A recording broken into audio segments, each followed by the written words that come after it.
Olá, pessoal que acompanha o portal High Speed Brasil, seja muito bem-vindo a mais um Papo de Paddock, um formato um pouco diferente, hoje, infelizmente, longe aí dos autódromos do Brasil, mas com uma satisfação enorme em receber hoje um dos pilotos que eu aprendi a conhecer o automobilismo, especialmente a Fórmula Indy, Raul Boesel. Seja muito bem-vindo, muito obrigado por atender o nosso convite. E já explico logo de antemão, porque eu jogava videogame, jogava IndyCar, Champ Car, e sempre escolhia um dos brasileiros, e você era sempre o piloto que eu escolhia ali, o carrinho. Opa! Então, uma satisfação enorme recebê-lo aqui no Papo de Paddock do Portal High Speed Brasil. Alô, obrigado. Espero que você tenha tido mais vitórias jogando do que eu tive na Fórmula Indy. Ah, a gente jogava um pouquinho aí, brincava bastante. Para nós é uma satisfação enorme. É claro, não nessas condições de pandemia, mas é um outro ponto. A pandemia faz com que a gente se aproxime dessa forma, Raul. E você fala da onde? Tu tá no Paraná, tá em São Paulo, aonde está? Eu estou em Itu. Eu estava morando em Miami em dezembro, voltei para o Brasil. E aí tenho gente que eu conheço aqui morando aqui, eu vim visitar, gostei de um condomínio aqui, acabei alugando uma casa e graças a Deus foi foi sorte, porque eu estou acabando de sair do Covid. Eu peguei o Covid. Hoje fazem 28 dias e bati na trave para não ir para o hospital. Não fui de teimoso, porque o resultado da minha tomografia deu 50%, 75% que tinha afetado o meu pulmão. Então foram 25 dias terríveis,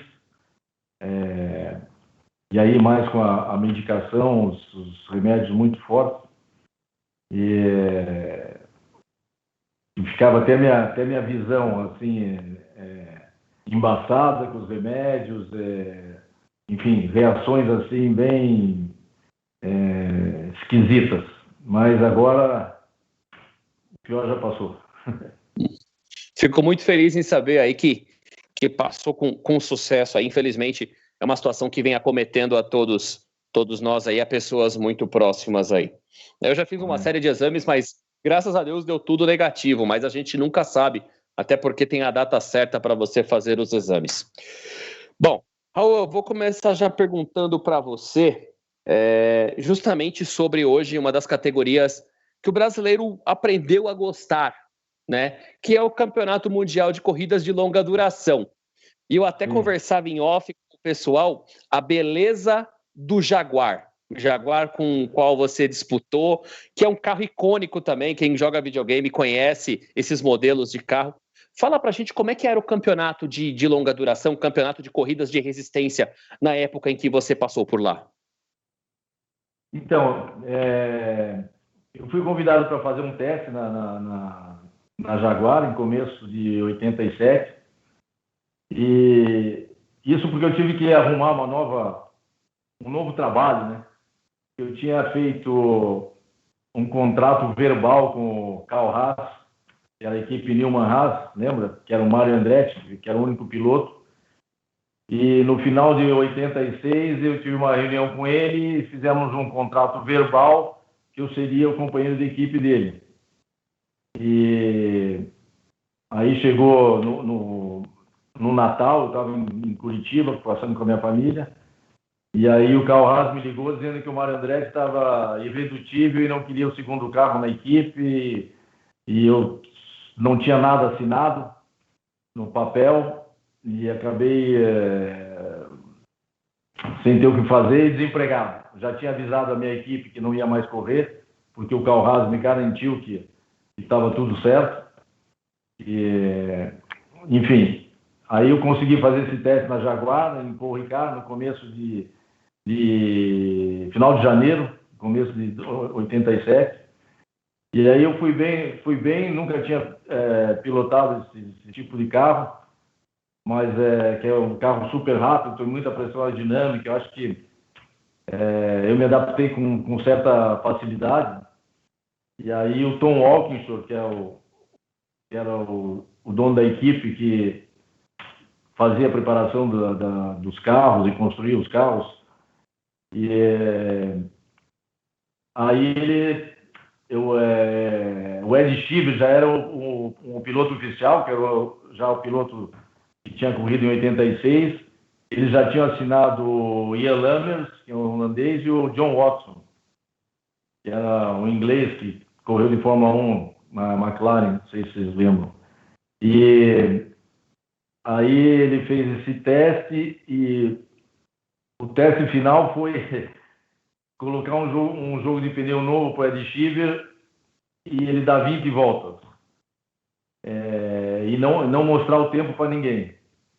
E aí colocar um jogo novo para mim e eu dar 20 voltas. E aí quando eu saí do carro, ele me chamou, vem cá, a vaga é tua, se quiser, porque você foi mais rápido e economizou mais combustível, que é uma coisa importante, né, na Endurance. E aí ele pegou uma folha de papel, aí fizemos um pré-contrato, eles poderam, aqui assinado, tá tudo certo.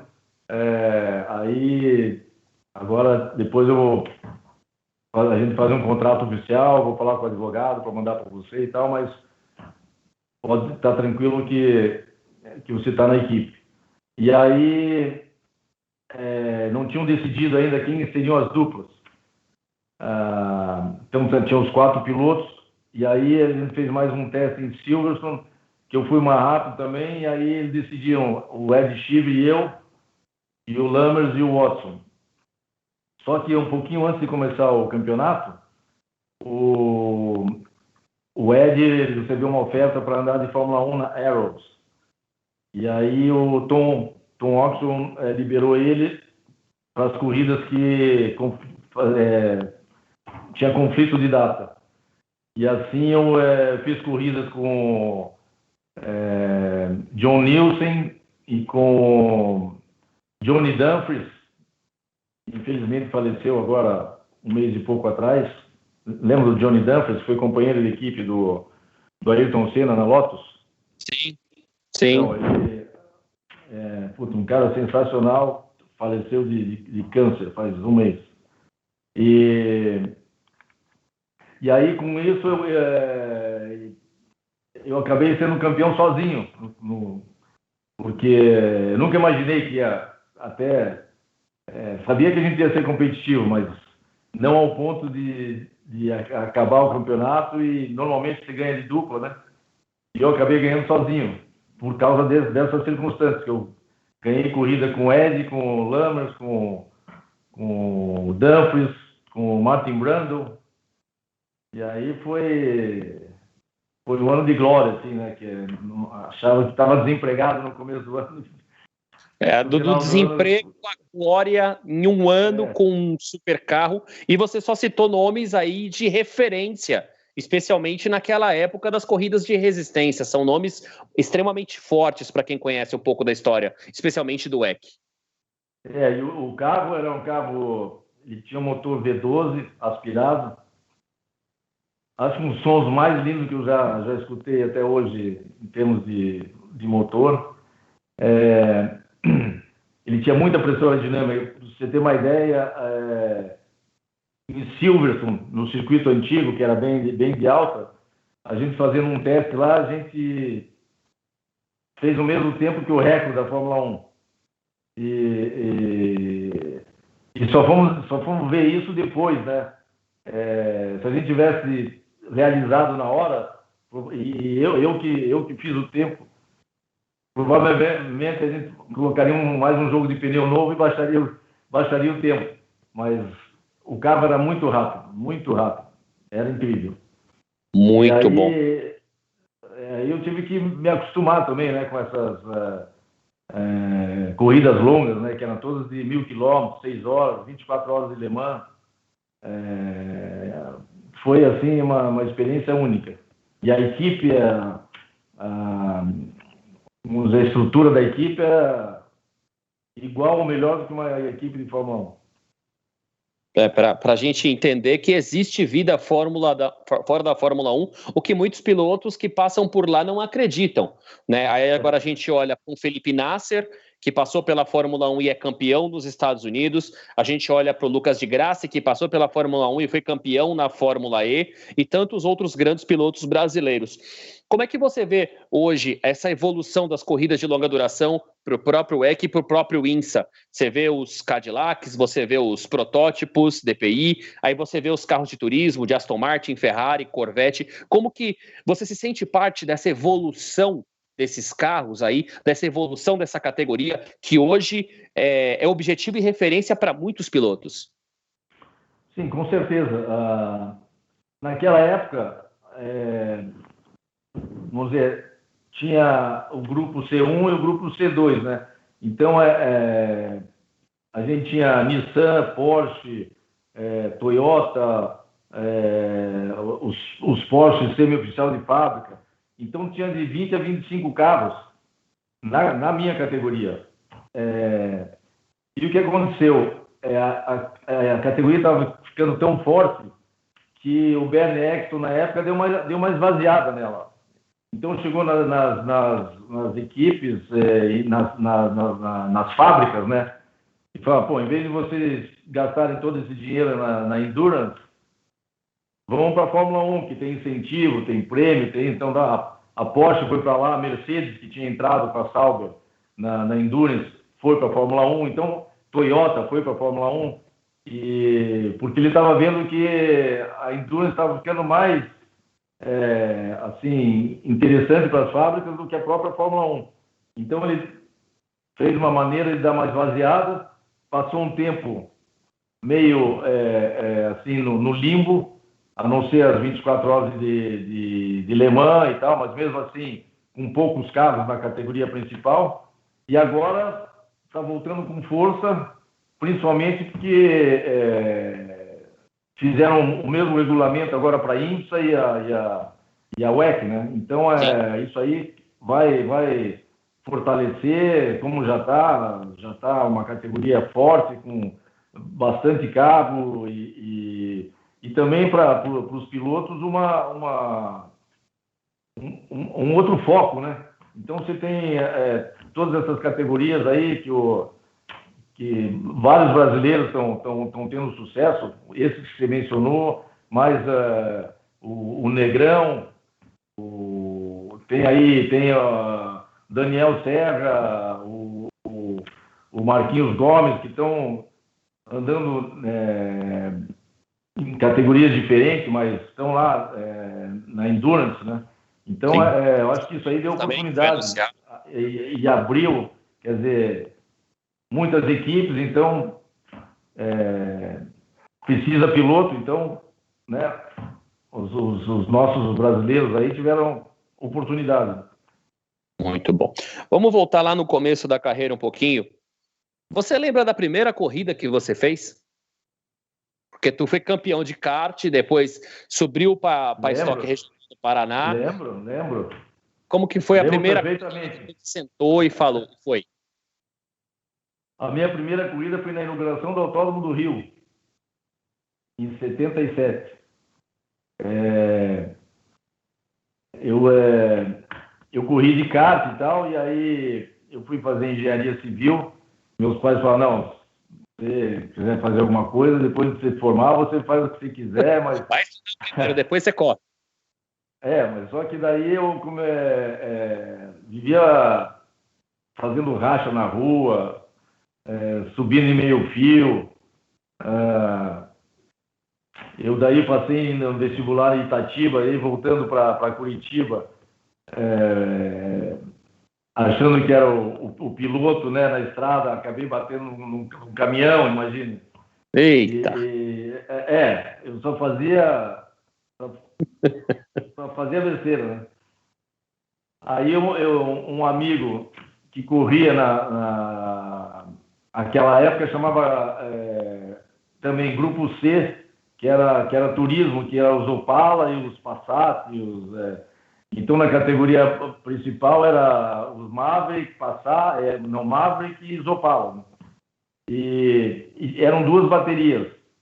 E aí Ike Zorn, meu amigo, ele convenceu meu pai que tinha que deixar eu correr antes que eu ainda fizesse alguma besteira na rua, não sofresse um acidente e com, né, consequências mais. E aí meu pai se convenceu e foi justamente antes da corrida do Rio. E eu me lembro direitinho, perfeitamente, até que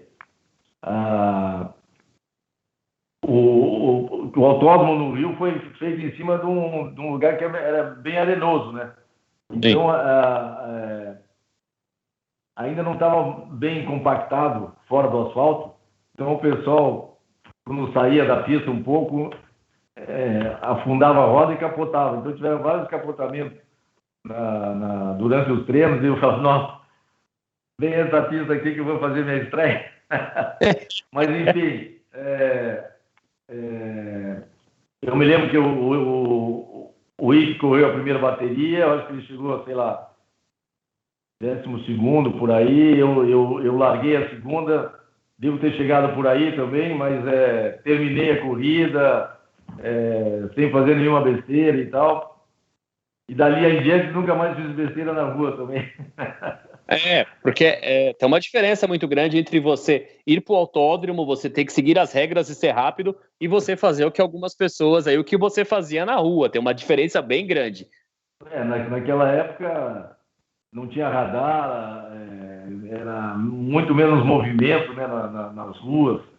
E assim, a minha geração não tinha computador, não tinha videogame, não tinha nada. Então tudo era concentrado em arrumar o carro, né, pôr roda, fazer o motor, sei lá. Não era assim, vamos dizer, até o relacionamento entre namorada e tal era muito diferente, né? Então, hoje em dia, vamos dizer, as circunstâncias mudaram totalmente, né? Então, você via a garotada aí, não é outra cabeça, né? Exatamente. Você citou o Autódromo do Rio, primeira corrida ali com o carro. Qual foi o autódromo que você correu que você fala assim, esse é espetacular e sempre que eu puder eu correrei nele? Um traçado, não importa, Brasil ou no mundo. Acho que um traçado que fica na memória, né? É o Interlagos antigo. Aquela pista não tinha igual. Eu só tive chance de correr de Stock Car, né? Que depois, em 79, oficializou a categoria Stock Car, né? Inclusive tinha o recorde da pista. Mas ainda hoje é uma pista bem bacana de pilotar. Silverstone antiga também era muito legal, porque era bem de alta. O Rio é uma pista super seletiva, eu ganhei corrida lá, eu corri 2 vezes de Fórmula 1 em 82, 83. Então, também boas memórias. Todas essas pistas que eu estou falando já não existem mais, né? Exatamente. São não todas existe mais como era como o original, traçado né? que você está falando, né? Nós temos Silverstone, com a variação atual para a Fórmula 1 e até mesmo para o WEC. Temos Interlagos, e o Rio de Janeiro, infelizmente, a gente nem tem atualmente, o que é uma pena para o Brasil. Total. Né? Construíram os estádios lá, aqueles negócios, está tudo abandonado. Né? A Vila Olímpica e toda aquela situação lá, que é um imbróglio jurídico que ainda vai muito longe para tudo aquilo, né? Por mais que o Rio de Janeiro precisa de um autódromo, assim como o Nordeste. Sente saudade de correr? Sente saudade de pilotar? Às vezes, mas não. Parece que foi eu virei a página e às vezes eu olho assim alguns filmes, algumas coisas assim e falo, mas fui eu mesmo que fiz isso. Então, eu até estou escrevendo a minha biografia, então eu estou pesquisando muita coisa, né? e eu acho que provavelmente em um ano e meio, a gente vai estar com ela pronta. Opa, vai ser um prazer enorme aí poder ler a sua biografia por você mesmo, com certeza.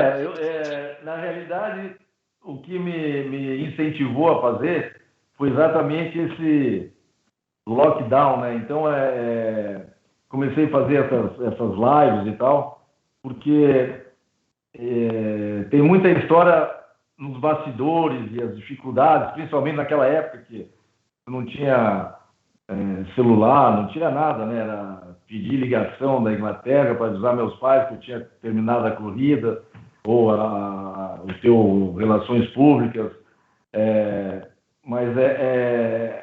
E eu fui contando várias passagens, porque sinceramente, eu não achava que eu tinha, assim, resultados suficientes para fazer um livro, vamos dizer, em termos de vitórias, em termos de... Mas eu comecei começaram a fazer perguntas de outro ângulo, e foi, assim, começaram a falar, pô, você tem que escrever um livro, tem muita história por trás, né? E aí foi isso que me incentivou, o livro é focado nisso, não é simplesmente contar a corrida tal, eu larguei em tal lugar e fiz a ultrapassagem, eu fui ultrapassagem, eu quebrou o carro e tal, não sei o que, vamos para a próxima, não. As dificuldades e as oportunidades, as faltas, vamos dizer, histórias como essa que eu contei aqui no começo, que eu estava assinado com a Nilma Haas e o Mário Andretti vetou. Então, que inclusive, saindo da reunião do Carl Haas, eu tenho uma última pergunta para você, falando para ele. O Mário Andretti não vai se opor? O Carl Haas falou, não, porque a equipe é minha, ele é contratado e tal, não sei o que. Eu falei, tudo bem, então eu posso avisar minha equipe que não vou mais correr lá, e blá, blá, blá. Não, pode. Quer dizer, foi falta quer dizer, foi excesso de confiança, né? Fala, então tá tudo certo. Você achar que um americano fala, não, então tá aqui, shake hands, como falam. Então, tá fechado, né? Era um contrato que seria, para mim, assim, em termos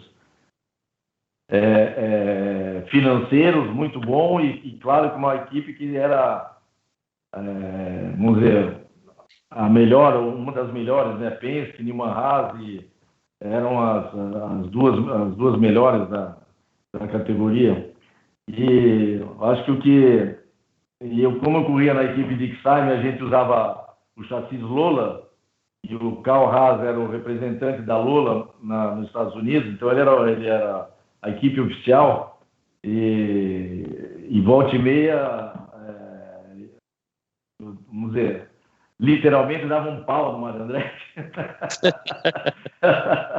Então, acho que foi por isso que ele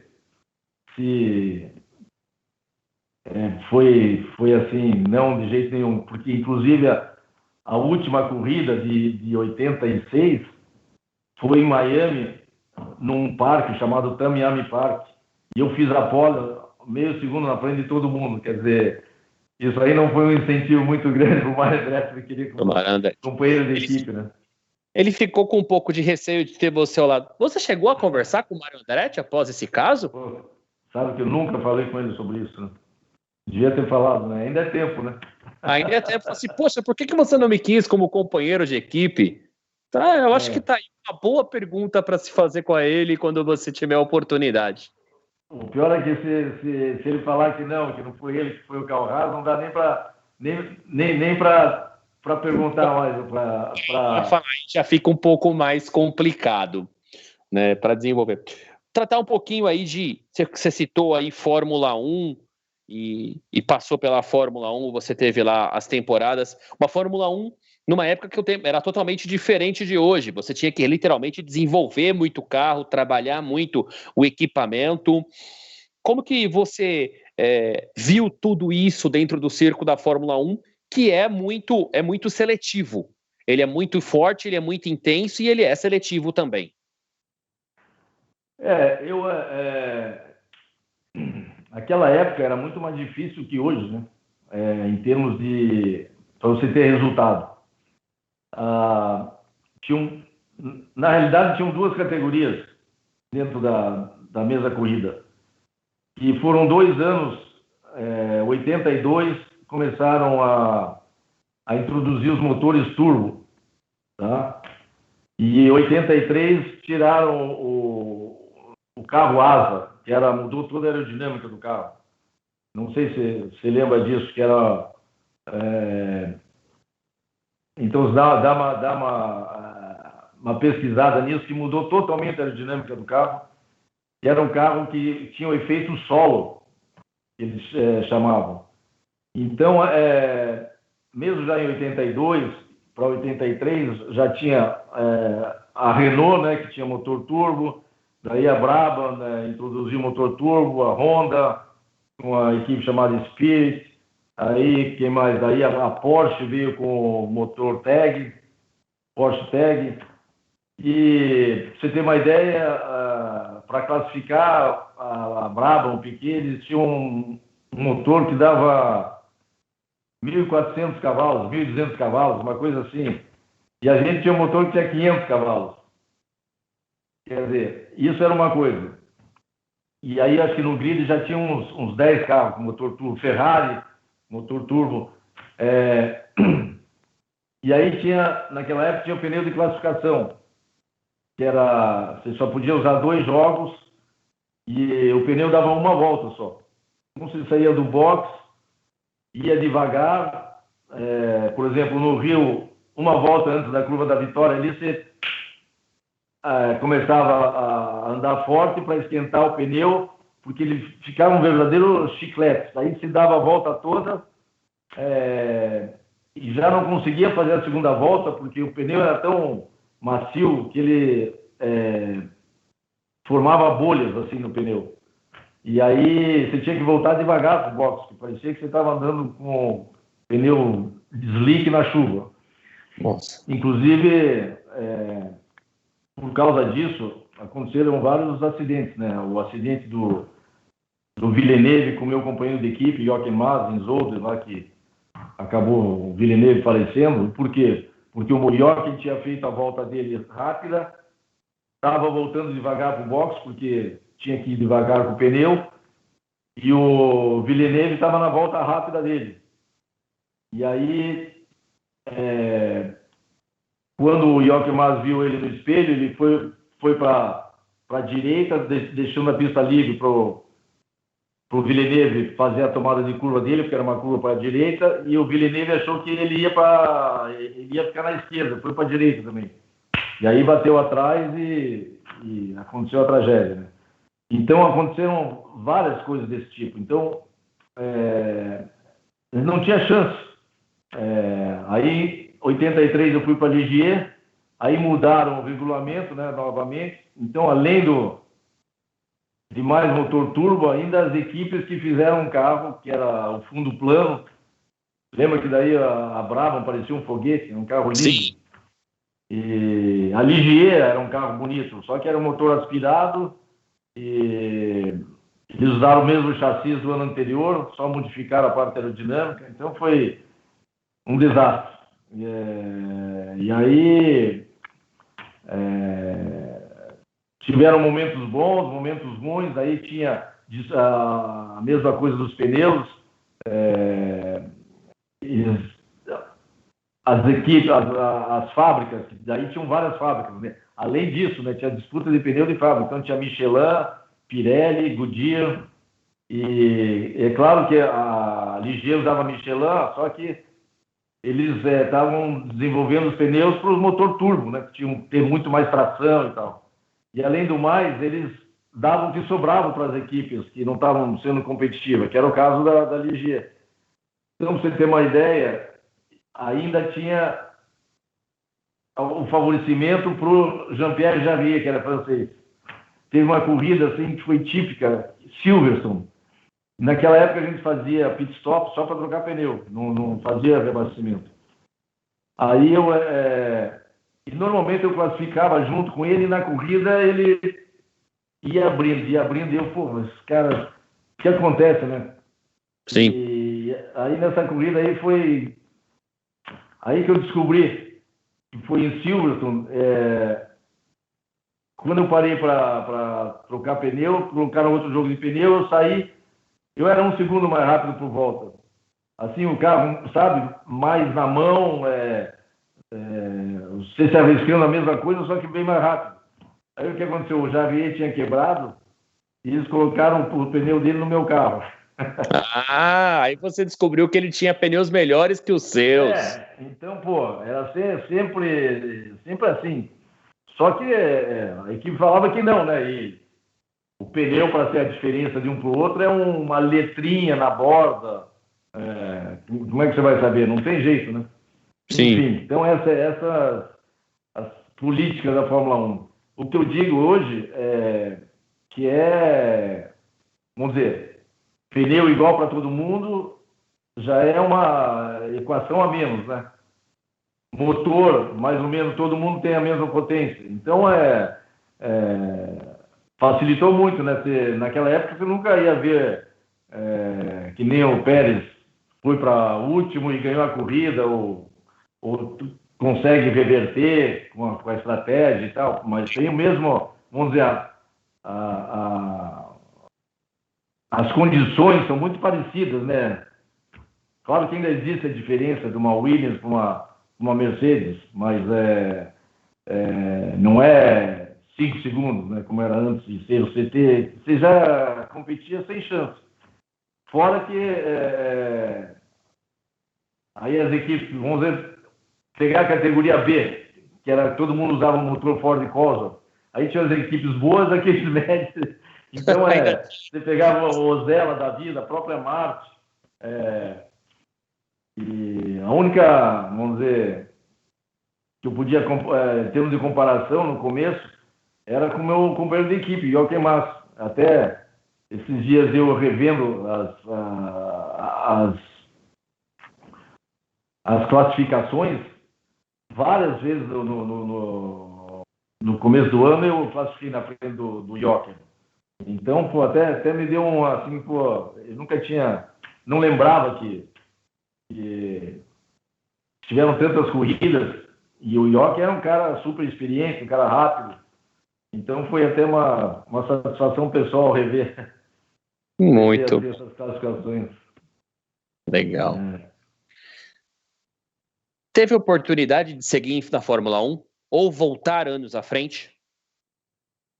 Então, quando eu vi que não tinha mais possibilidade, daí eu fui tentar a Fórmula Indy, tá? Mas, 87, quando eu ganhei o campeonato de marcas, aí houve a possibilidade de voltar para a Fórmula 1 para a equipe Benetton.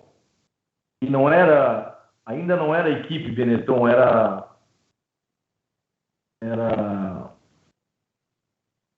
enfim, qual que era a equipe? Peraí.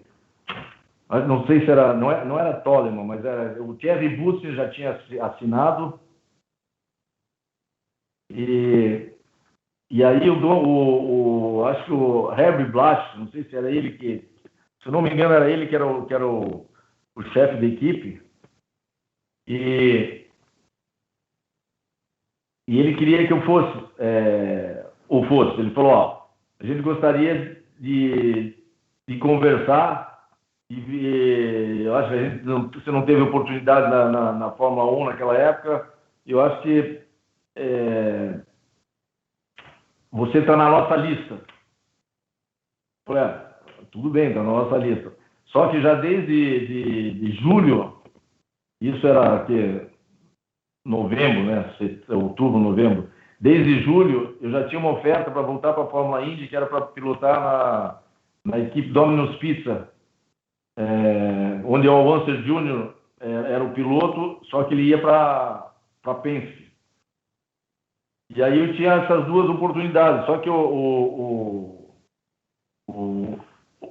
Doug Sherson, que era o dono da equipe, esperou.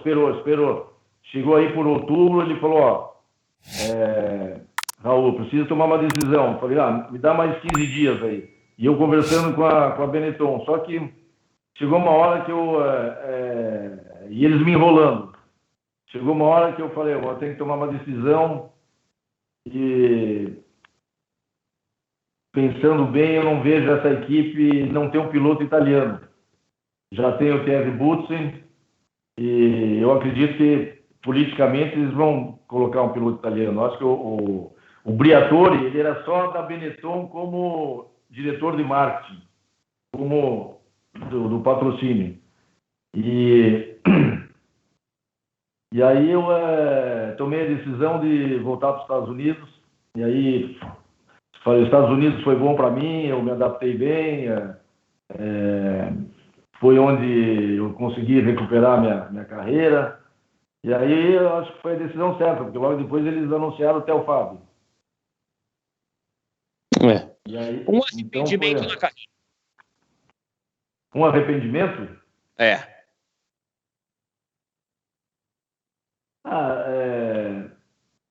Eu acho que não tem arrependimento. Claro, você vê. Talvez o arrependimento fosse não ter feito o Carl Haas assinar um papel.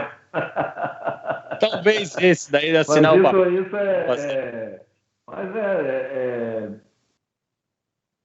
você fala, será que eu fui muito cedo para a Fórmula 1? Mas aí, você tem a oportunidade e você não vai fazer de novo Fórmula 3? E o que me incentivou foi, naquele ano, os 3 primeiros classificados na Fórmula 3 tinham um teste na McLaren como prêmio, porque o campeonato era patrocinado pela Philip Morris. E eu fiz esse teste em Silverstone, quer dizer, o meu primeiro carro de Fórmula 1 que eu testei foi uma McLaren. E eu dei 30 voltas em Silverstone. Eu fiz um tempo suficiente para largar em 10º naquele ano, no Grande Prêmio. E os 3 primeiros eram o Jonathan Palmer, que é inglês, né? Daí um belga chamado Thierry Tassin e eu. E aí existiu a possibilidade até de eu ir para a McLaren. Até a Philip Morris Brasil estava se envolvendo. O outro piloto era o John Watson, que acabou sendo meu companheiro de equipe na Jaguar, só que no outro carro. E o André de Césares, que era o piloto, foi para a Alfa Romeo, que também era patrocinado pela Philip Morris, que eles iam colocar um segundo carro, só tinha um carro antes, que era o Bruno Giacomelli. E aí vagou. Só que nesse inteirinho aí o Niki Lauda resolveu voltar da aposentadoria. Aí acabou qualquer, vamos dizer, possibilidade. Só que lá durante o teste, lá estava o John McDonnell, que era um dos donos da Marte. E aí ele veio falar comigo, tentar me convencer que para andar na Marte, no segundo carro, e se eu arrumava algum patrocínio. Daí eu arrumei patrocínio para iniciar a temporada e logo em seguida o Jochen Mass, que é sul-africano, né, arrumou o patrocínio da Hotmans, que é sul-africano. Então, isso aí fez com que eu conseguisse fazer a temporada toda. Muito bom. Uma corrida que você fala, essa é inesquecível para mim. Indianápolis 93. Indianápolis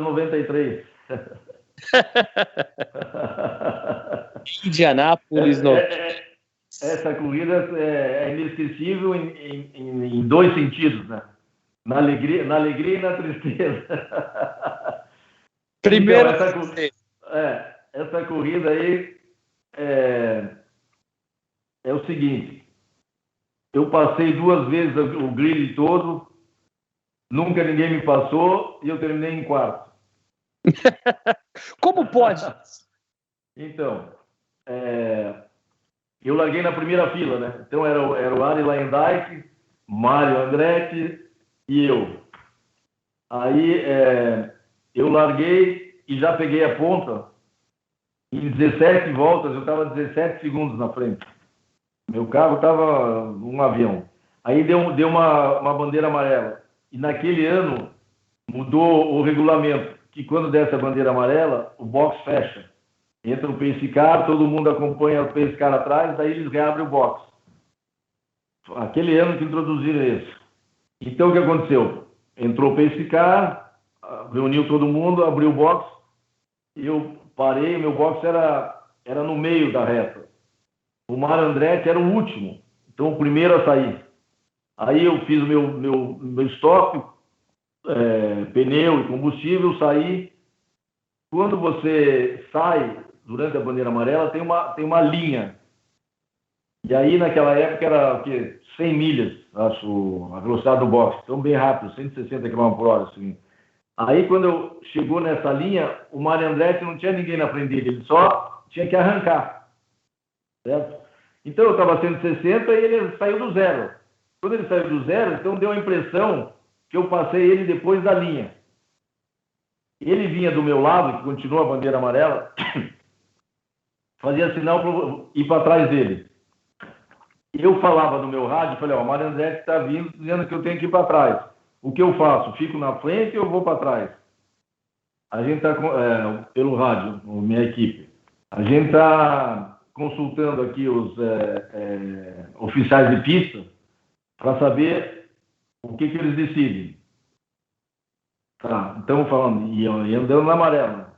Não, fica na frente, os oficiais de pista dizem que está tudo ok, fica na frente, tá.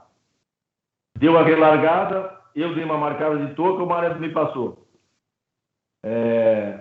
Aí depois de 5, 6 voltas, me chama no rádio e fala, ó, Raul, você tem que fazer um stop and go. Porque falaram que você passou do Mário depois da linha. E eu vi que eu não passei depois da linha, porque eu estou vendo a linha e estou vendo ele aqui do meu lado. Bom. E eu tive que entrar, fazer o stop and go, sair. Quando eu saí do box, quem estava atrás de mim, logo atrás, Mário Andretti, para me colocar uma volta, né? Aí eu fui. E fui ultrapassando todo mundo e a estratégia, pit stop e tal. Depois de 400 milhas, eu estava liderando. Ou 350 milhas por aí. Estava liderando, o box me chama. Estava durante a vez. Entra para abastecer. Eu estava entrando no box, deu bandeira amarela.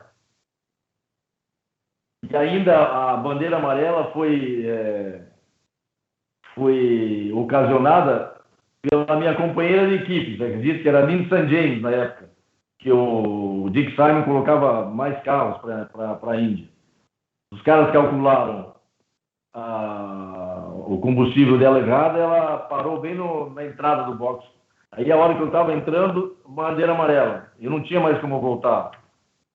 Aí o box fez eu parar, fiz o reabastecimento, saí. Quando eu saí, o meu engenheiro ainda falou, Raul, nós estamos bonitos na foto porque a gente reabasteceu, não precisa mais reabastecer até o final da corrida, eles ainda vão ter que entrar, então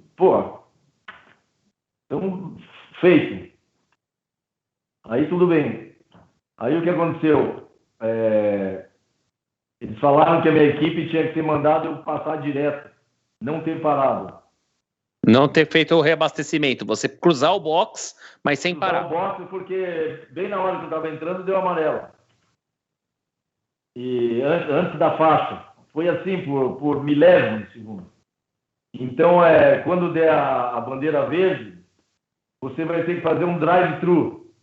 Não é stop and go. Deu a largada, você vai ter que passar pelo box. Tá bom, eu fiz isso. Quando eu saí, eu estava em 12º. Aí eu encostei de novo nos líderes, agora estava o Emerson, que já tinha passado 2 vezes dele, estava o Ares Ryan Dyke e o Nigel Mansell. E eu em quarto. Aí deu uma bandeira amarela, aí ficou entre o pace car e o Emerson, ficou um retardatário, que era um francês, que era a primeira corrida dele também lá, chamado Stéphane Grégoire. O pace car mandava ele passar, e ele não passava. Eu acho que ele não falava inglês direito e tal, ele não passava do pace car, não passava. Aí o que aconteceu? Os 3 passaram o Stefan Grégoire para ficar atrás do pace car. Aí eu falei, ó, eles estão passando o Stefan Grégoire na bandeira amarela. Isso é proibido, não pode. Daí eu falei, eu vou passar também, para ficar junto deles, né? Aí minha equipe falou, não passa, a gente já teve 2 penalidades e eles vão ser penalizados. Eles vão ter que ter alguma penalizada, como o Der Green ter stop and go, passar pelo boxe e tal, e nós vamos estar bonitos. Não passa. Tem certeza? Não passa, tenho certeza. Bom, o que aconteceu? O Stefan Grégoire, quer dizer, quando eles começaram a acelerar para deixar o pace car embora e acelerar para pegar velocidade, o Stefan Grégoire ficou que nem uma tartaruga. Eu falava para ele, vai junto, né? Para eu também poder ir junto. E aí eu tinha que esperar dar a bandeira verde para eu passar dele. Quando eu passei dele, eles tinham aberto uma reta. Aí eu fui, cheguei nele, só que não deu tempo de passar. Então essa foi uma corrida assim que, em termos de performance, foi fora da curva. Só que eles não foram penalizados. Penalizar Penske, Newman Haas e a Treadway na época, que era... E até teve controvérsia e tal. Quando eu vou para... Às vezes que eu fui para Indianápolis assistir corrida lá e tal, todo mundo fala, você ganhou a corrida em 93. Literalmente, te passaram a mão. E até tem no YouTube, você vê a entrevista do Dick Simon, fala exatamente isso. Você vê, foi que não era, sei lá, foi três erros, né? Três erros de arbitragem, vamos dizer. Os comissários ali não aplicaram a regra como deveria ser aplicado, que realmente passar sobre bandeira amarela não é permitido, né? Tem que devolver a posição ou você é penalizado. Isso daí é automaticamente da regra. Um piloto que você fala, esse era aquele cara encardido, que você correu junto, que você fala, esse te dava trabalho. Eu tive muita admiração pelo Nick Lauda, né? Pelas circunstâncias todas. Primeiro que eu já era fã antes mesmo de começar a correr, né? Então, Nick Lauda e tal. Depois, pelas circunstâncias, né? De ele voltar depois daquele acidente. Então, um esforço sobre-humano e voltar competitivo. E aí, né, depois que ele voltou de retirement, ainda ser campeão mundial, né, novamente. Quer dizer, não dá nem para ficar assim... A minha carreira podia ter mudado completamente se, eventualmente, eu tivesse a chance de ter assinado para a McLaren, né, naquela época. Mas o cara era assim, dentro e fora da pista, o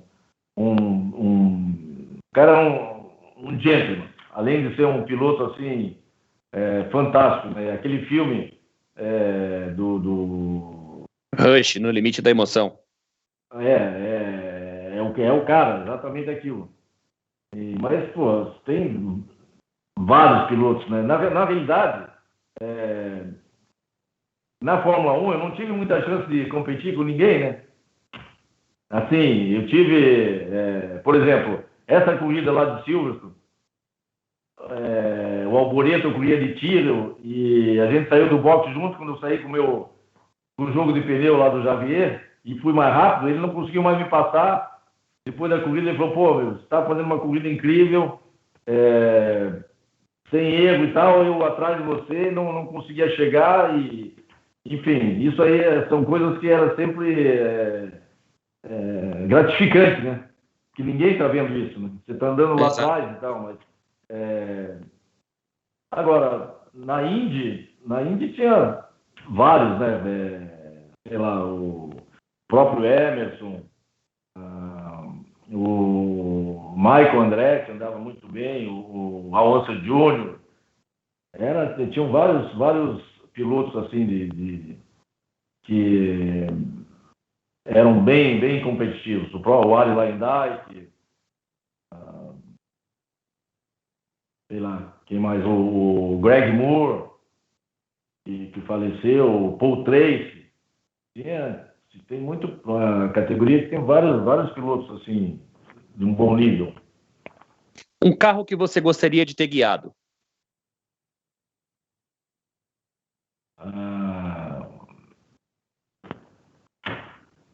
Eu gostaria de ter guiado, vamos dizer, para a minha realidade, vamos dizer assim, que era palpável, eu gostaria de ter andado numa equipe melhor de Indy.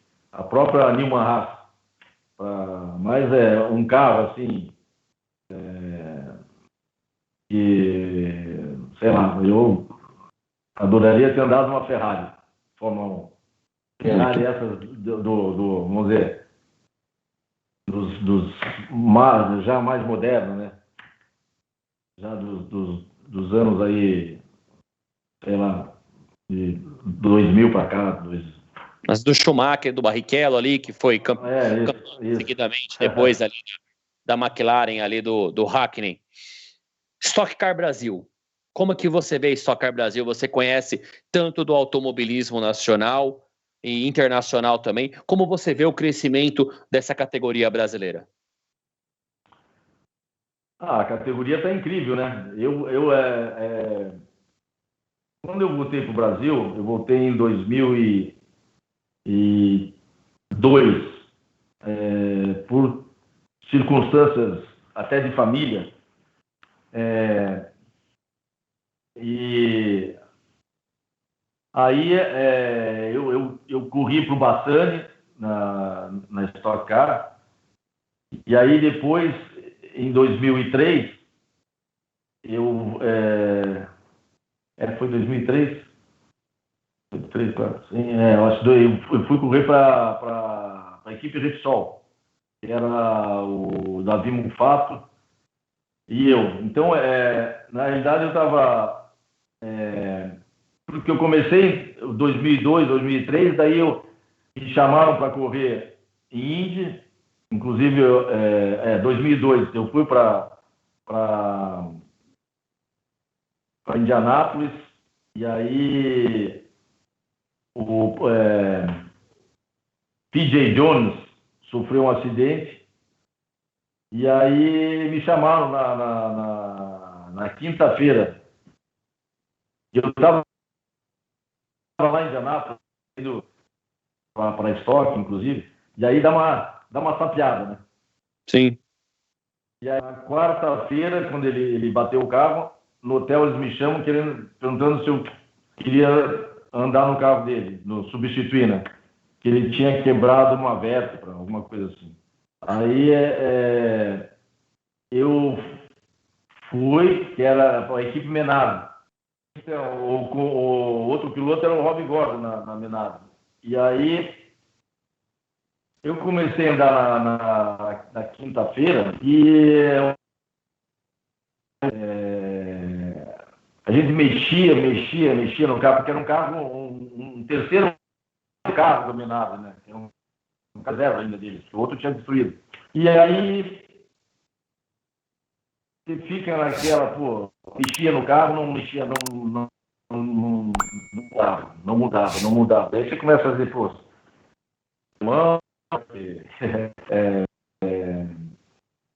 aí, bom, o engenheiro lá da equipe falou, a gente vai dar uma olhada se está tudo certo e tal, mas a princípio, bom, eu fui dormir, né, com aquela preocupação, falei, isso é... Aí no dia seguinte, chegando na pista, o engenheiro já estava na porta da garagem lá, falou, Raul, tenho uma notícia para você. Descobrimos que tinha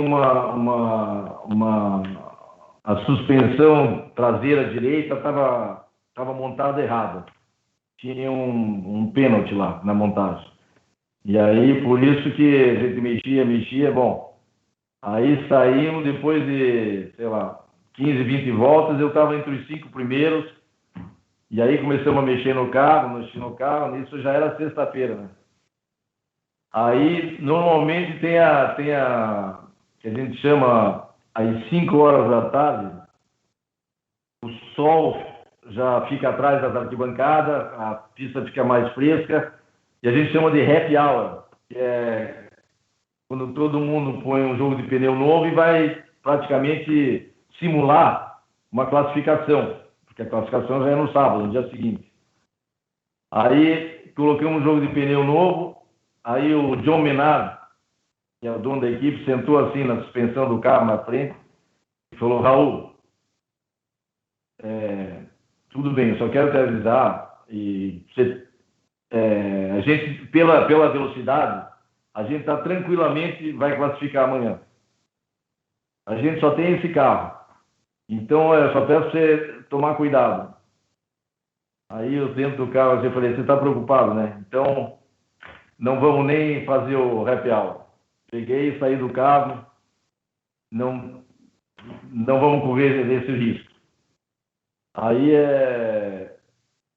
classificação no sábado, eu fiquei em primeiro por um tempão durante o dia, estava na pole. Assim, ninguém acreditava, nem eu mesmo, sem controle de classificação, com carro reserva. E aí, no final, mais um dia, eu acabei ficando em terceiro, mas largando na primeira fila. Então foi, assim, uma satisfação pessoal incrível, né? Porque fazia quase 6 meses que eu não andava de Fórmula. Fui direto para Indianápolis e em 2 dias eu ponho o carro na primeira fila. Então essas coisas assim são muito gratificantes, né? Para a corrida a gente não foi bem porque eu só fiz teste no carro reserva do Rob Gordon, de tanque cheio, e daí a gente colocou toda o setup no meu carro e não funcionou direito. Na corrida o carro em tráfego perdia muita pressão aerodinâmica e a gente só sobreviveu na corrida, terminando acho que em 12º. É o trabalho que você teria que fosse o seu carro, um carro titular, para fazer todo aquele treinamento e aquele desenvolvimento do carro, né? Que é o feeling do carro mesmo, que aí você vai trabalhar com isso. Infelizmente, você não teve aquele tempo hábil nem para conhecer o equipamento, nem para fazer todo esse desenvolvimento. Outra corrida frustrante, que agora me lembrei, foi as 500 milhas de Michigan.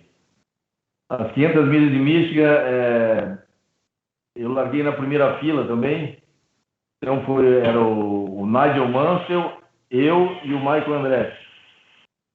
E aí eu liderei grande parte da corrida e até foi a classificação mais rápida de todos esses anos que eu consegui, que foi velocidade final 407 km por hora e acho que foi velocidade média 386, acho, na classificação.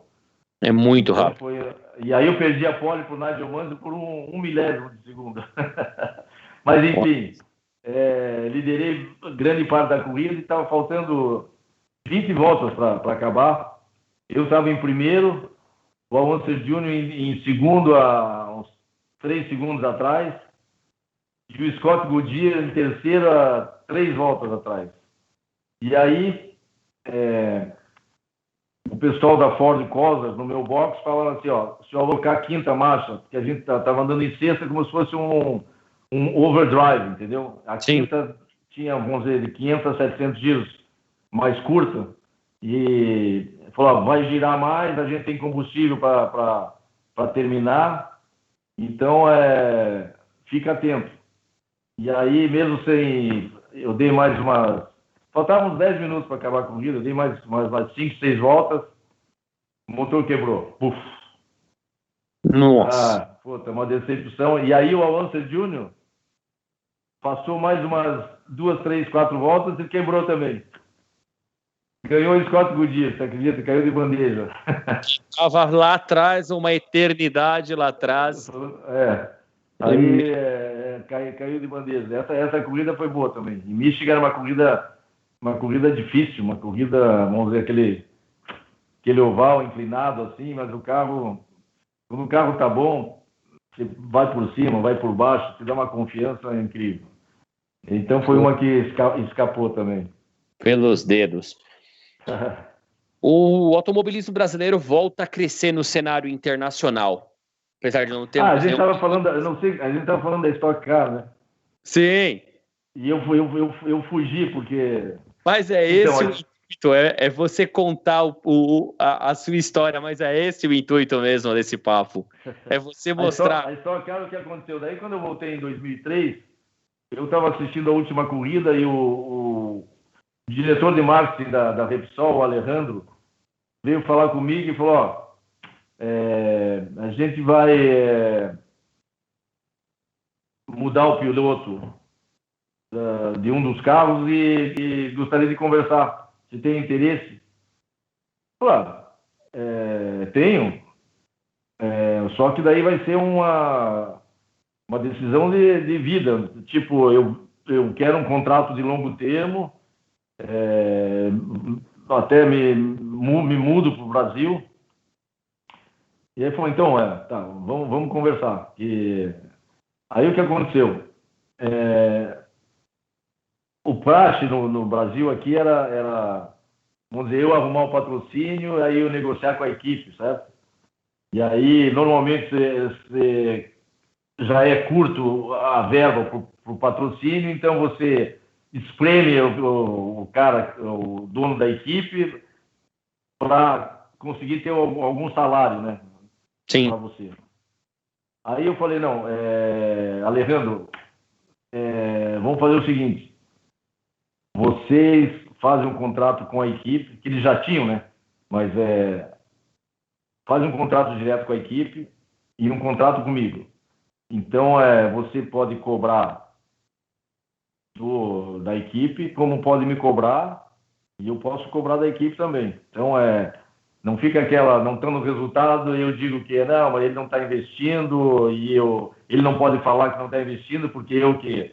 Então, aí começou eu acho que a abrir os olhos de várias equipes e tal, e eu voltei porque tinha muita gente lá fora que estava assim, sem equipe, os caras que tinham, vamos dizer, corrido até de Fórmula 1 ou de outra categoria, que o ego não deixa, né? Tipo, eu não vou voltar para o Brasil para tomar pau do Chico Serra, do Ingo, do Xande Negrão e mais os outros, porque só eles que ganham, pô, a gente chegar lá, vão tomar ferro. Eu corri na Fórmula 1, corri na Fórmula Indy, piloto internacional. Não, eu voltei, no começo apanhei um pouco, mas logo peguei a mão, fiz pole, andando na frente. Aí comecei a falar para todo mundo, pô, venham para o Brasil. Aí o Burdi estava lá assistindo corrida, veio o Christian Fittipaldi, o Zonta, depois veio o Zonta mais tarde, quem que veio? O Jungle Boy, como é o nome dele? O Antônio Bisoni. E aí começou diretor-presidente dos pilotos, lá tinha uma, como é que é, enfim, para a Associação dos Pilotos. E aí eu comecei a falar como que eu fazia, pô, aí começaram a categoria se profissionalizar mais. Então eu acho que eu tenho um pouquinho do desenvolvimento da categoria nesse sentido. E hoje é uma categoria super profissional. Os carros modificaram muito, né? Porque eram meio cadeira elétrica naquela e hoje já é um chassi próprio feito. As equipes hoje em dia, vou dar o Meirinha, né? Você sabe que o Meirinha a gente começou junto. Nós dois começamos lá em 78. Ele, um menino, eu também. Começamos numa oficininha lá em Curitiba. E aí ele é o Rosinei, né? Que eu chamo. É o Meirinha, que é o único preparador que participou de todas as corridas, desde que iniciou a Stock Car. Porque a Stock Car começou oficialmente em 79. Sim. E aí eu tenho amizade com ele até hoje e tal. Você vê que ele tem o patrocínio da Eurofarma, então contrata os pilotos, ou enfim, tem várias equipes hoje que são assim, né? Que é o patrocinador e aí contrata o piloto. Quer dizer, hoje a maioria dos pilotos tem um salário, vivem de corrida. Então realmente a categoria profissionalizou em todos os sentidos, né? Em termos de estrutura das equipes, dos mecânicos mais profissionais, gera emprego. Se for ver toda a Stock Car aí, tudo deve gerar, sei lá, 1.500 empregos em termos de mecânico, agentes, assessores de imprensa, pessoal para montar os circuitos quando tem as corridas. Quer dizer, tá bem bacana de ver a categoria. Muito bom. A gente já está chegando aqui no final, já estamos há 1 hora já aqui contando a história do Raul Boesel. Passa rápido. Passa voando. Só agora sim, aquele bate-pronto, coisa rápida. Melhor para você, Hamilton ou Verstappen? Sou Hamilton. Hamilton. Quem que vai ser campeão mundial primeiro, Verstappen ou Leclerc? Verstappen. Um grande piloto, vamos falar a verdade. Hamilton é melhor piloto do que Michael Schumacher? Isso é uma pergunta que você vai perguntar se é melhor que o Senna, você vai perguntar se é melhor que... Não. Eu quero perguntar por que eu escolhi o Schumacher? Porque os dois hoje são heptacampeões mundiais. E recentemente o Hamilton bateu o recorde de vitórias do Schumacher com uma hegemonia muito grande. Schumacher na Ferrari e o Hamilton na Mercedes. Então, assim, é a longevidade na equipe, é a sequência de títulos, é a capacidade do piloto em superar. Recentemente a gente viu o Hamilton terminar uma corrida com 3 pneus inteiros. E a gente viu o Schumacher também extrair o máximo. Corrida em Interlagos, que ele estava uma eternidade atrás do Hakkinen, o Hakkinen quebrou e ele venceu com uma Ferrari manca. Então, por isso que eu pergunto, é porque são 2 grandes pilotos com o mesmo número de títulos hoje.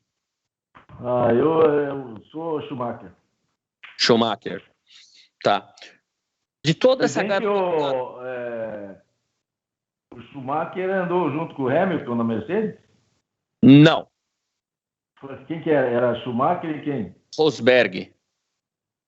Se eu não me engano, era o Schumacher e o Rosberg. Hamilton veio depois. O Hamilton, nessa época, o Hamilton estava saindo da McLaren, né? Não, mas eu acho que eu sou Schumacher. Bom, isso daí a gente pode até checar depois direitinho.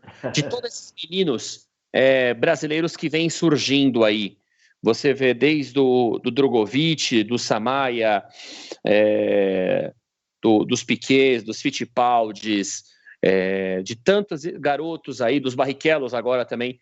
Quem que você vislumbra algum deles chegando hoje na Fórmula 1? Eu acho que esse Drogovic aí tá mostrando potencial, né? Aí tem aquele outro menino que está na Austrália lá, que fez a Fórmula 3 lá, como é que é? Agora, esses dias, eu vi. Menino na Fórmula 3 agora. Me fugiu o nome. Bateu o recorde da pista lá e tal. Parece que é um nome que está surgindo aí. Mas cada um numa categoria diferente, né? Então, tudo vai ser questão de oportunidade, tá no lugar certo, na hora certa, ter oportunidade. Já tivemos vários exemplos de pilotos brasileiros que chegou lá e não teve oportunidade. Sim. Não foi o talento que restringiu de continuar na Fórmula 1, mas sim a oportunidade, estar no lugar certo, o carro certo. Isso é fundamental, né? Então, acho que a gente agora abriu um leque aí de várias, vamos dizer, potenciais de brasileiro que possa chegar lá. Com toda a sua experiência, se tivesse que indicar para um desses garotos, Europa ou os Estados Unidos? Eu acho que o foco é a Europa, né? Então, deixa eles tentarem realizar o sonho primeiro. O sonho é Fórmula 1, não tem como, não tem acordo. Os Estados Unidos é uma opção, óbvio. Sim. Eu mesmo fui para esse lado aí e não me arrependo. Então, é questão de saber focar e olhar mais para frente, saber qual a oportunidade que vai me dar longevidade na carreira, né? Sim, tá certo, então. Raul, muito obrigado por atender a gente aqui no Portal High Speed Brasil. Garanto que a gente tinha papo para pelo menos mais 1 hora de programa, com toda certeza. É um prazer enorme escutá-lo. Queria que você deixasse aí as suas redes sociais para quem quiser acompanhar o seu trabalho também agora fora das pistas aí. Como é que anda? Vou falar assim, agora não em momento de pandemia, mas o DJ Raul Boesio. Então, o DJ Raul Boesio tá meio fora do entertainment justamente por causa disso, né? Então, vamos esperar ver se tentar normalizar ao máximo, né? Inclusive, uma das consequências, eu acho, de estar se espalhando tanto o Covid são essas festas proibidas, né? Então, é uma falta de responsabilidade. Por isso que você vê que a faixa etária de quem está pegando Covid hoje não é mais o idoso, né? São jovens, não tem idade. Sim. Então, a gente tinha que se conscientizar mais e ter uma responsabilidade. É difícil porque o que faz, né? O desemprego, não só na parte de entretenimento, mas em todos os sentidos, né? Sim. Então, é uma situação bem complicada. Mas temos que... O que eu posso falar se cuidar, porque a minha experiência foi terrível. E, graças a Deus, deu tudo certo, mas... então, continuar usando máscara, lavando as mãos e não se aglomerando. É o que eu posso dar como conselho de quem não só passa mal, vamos dizer, e afeta a tua saúde com os remédios que você toma e tal, mas o medo de não saber para que lado a situação vai, se você vai piorar, os remédios estão fazendo efeito para melhorar. Então, é um período bem delicado. Eu imagino, e a gente torce para que isso passe o mais breve possível. Redes sociais aí, quem quiser acompanhar, Instagram, Facebook... Instagram é tudo @Raul Boesio. Aí, se quiserem escutar música minha, tem vários sets, tem um site chamado soundcloud.com/Raul Boesio. Pode ir lá, tem vários sets meus. E Facebook, Raul Boesio, também, se bem que Facebook não uso muito, uso mais Instagram. E é isso aí. Tá certo, não, vou acessar lá a plataforma de SoundCloud aí, para quem gosta de música aí, é sempre um prazer. Tá certo? Raul, muito obrigado, de todo o coração, muito obrigado, Raul. Obrigado você também que acompanhou aqui o Papo de Paddock virtual aqui no portal High Speed Brasil. Acesse highspeedbrasil.com.br, curte, compartilhe, comente nas nossas redes sociais, Facebook, Instagram e também no YouTube. Um grande abraço a todos e até o próximo Papo de Paddock virtual. Valeu! Falou, obrigado.